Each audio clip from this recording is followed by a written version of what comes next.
Nah, jadi ceritanya nih, ini kan ceritanya udah praktek meditasinya lama. Nah, faktor-faktor apa saja yang sebenarnya perlu kita perhatikan supaya latihan kita dapat berkembang. Soalnya nih banyak hadir kawan-kawan dari seluruh Indonesia juga nih. Jadi ini kesempatan untuk sharing bersama semuanya ya. Faktor-faktor apa saja nih Bro Yohan yang menurut Bro Yohan sebenarnya kan udah latihan gitu kan. Apa yang kita perlu perhatikan agar latihan kita berkembang?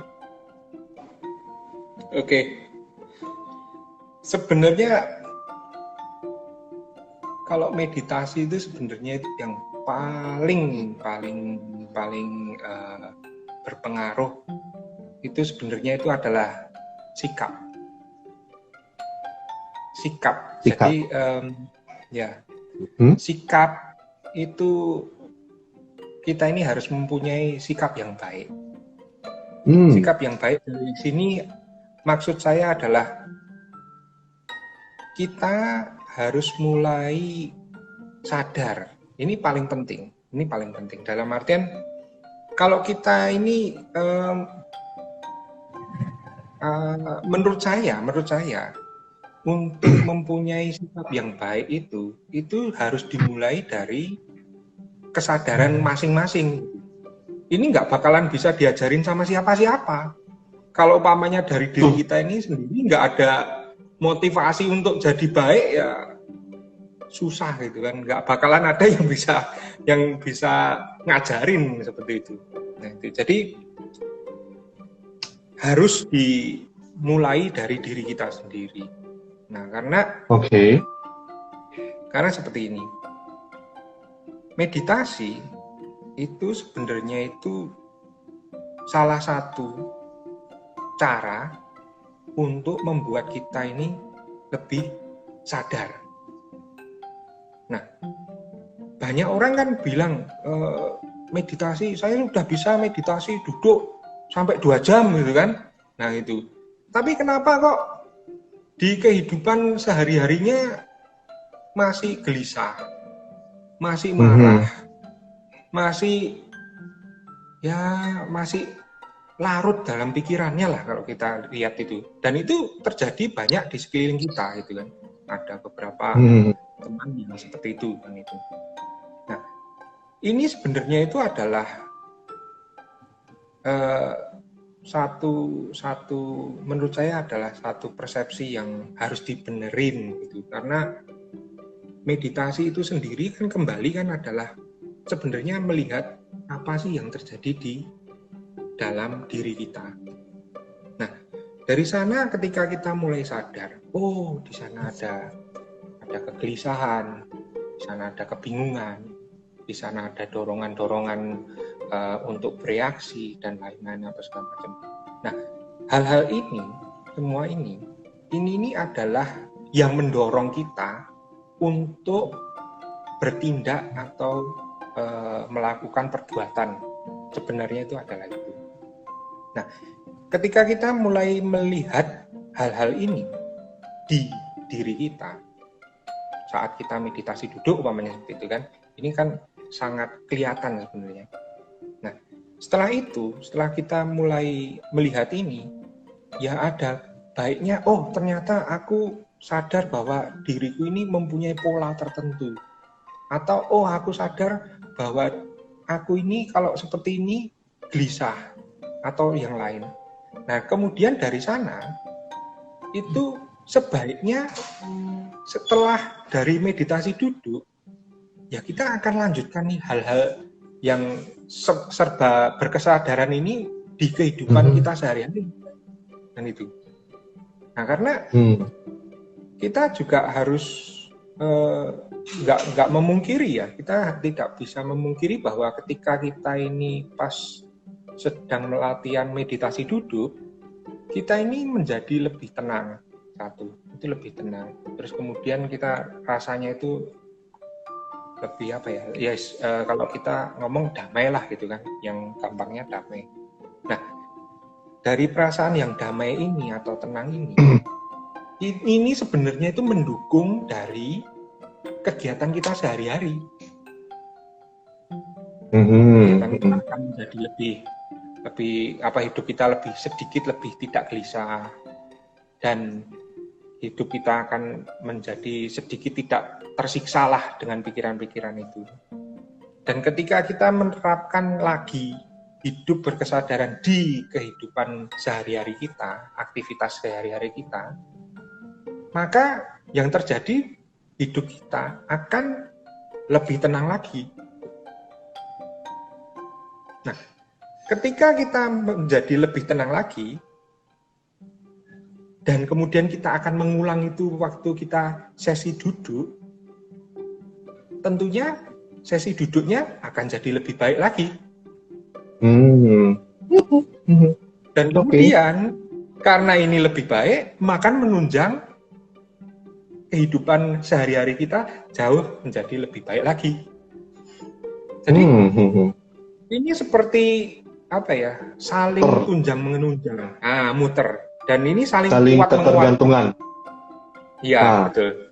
Nah, coba bayangin kalau umpamanya ada yang duduk sampai berjam-jam, dia sanggup berjam-jam duduk.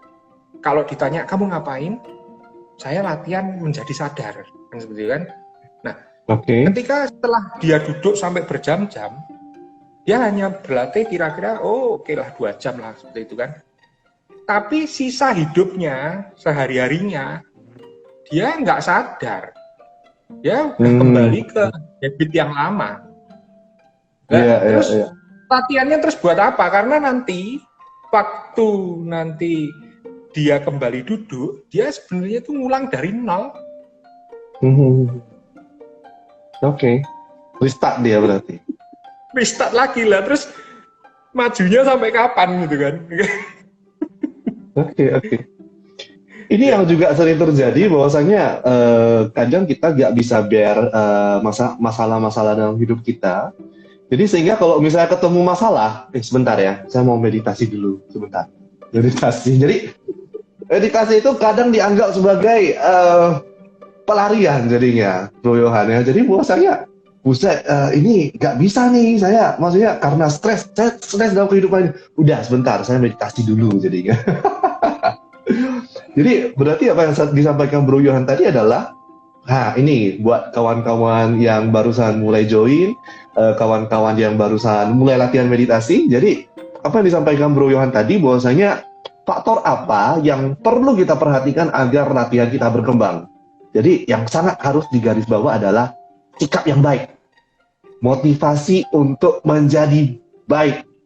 Nah, itu penting ya. Karena setelah tes, halo?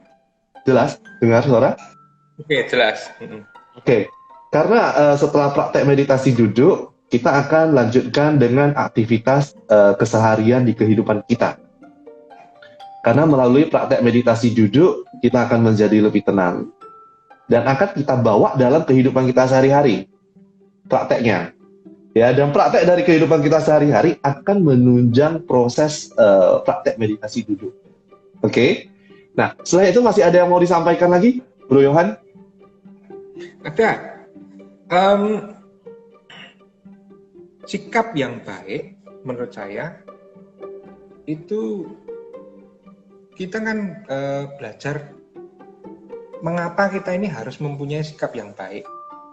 Nah, sebenarnya sikap yang baik ini juga sangat, faktornya itu akan signifikan sekali dalam mendukung kita untuk tidak gelisah seperti itu.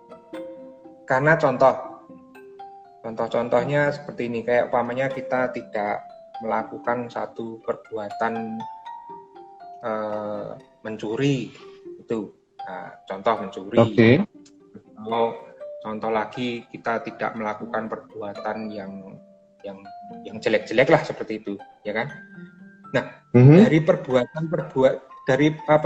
kita tidak melakukan perbuatan yang kurang baik ini, sebenarnya itu tuh membuat kita ini menjadi tidak jadi kalau saya bilang menjadi lebih tenang, karena di sana itu kita ini tidak pernah merasa ada rasa salah. Kalau kita ini melakukan hal-hal yang baik pada diri kita, di keseharian kita, sebenarnya kita ini akan mempunyai rasa mempunyai bebas dari rasa bersalah. Sorry, kalau kita melakukan apa? Meditasi atau perbuatan yang baik, misalnya. Perbuatan baik. Perbuatan baik. Nah, ini sangat penting. Karena kita kalau umpamanya melakukan perbuatan yang baik, di sana itu ada rasa damai, dan kemudian di sana itu juga ada rasa bebas dari rasa bersalah. Ini kalau umpamanya kita melakukan perbuatan yang buruk, misalnya seperti itu, kita ini akan mempunyai satu rasa bersalah. Dan rasa bersalah itu sebenarnya membuat kita ini gelisah. Nah, seperti itu kira-kiranya. Gitu. Jadi ini penting sekali sikap yang baik ini. Gitu. Karena sikap yang baik itu karena kita sudah melakukan perbuatan yang baik, sikap yang baik, maka di sana itu sebenarnya itu tidak ada lagi rasa sesal gitu. Dan itu akan mendukung kepada praktek latihan meditasi kita. Kita akan semakin lebih tenang.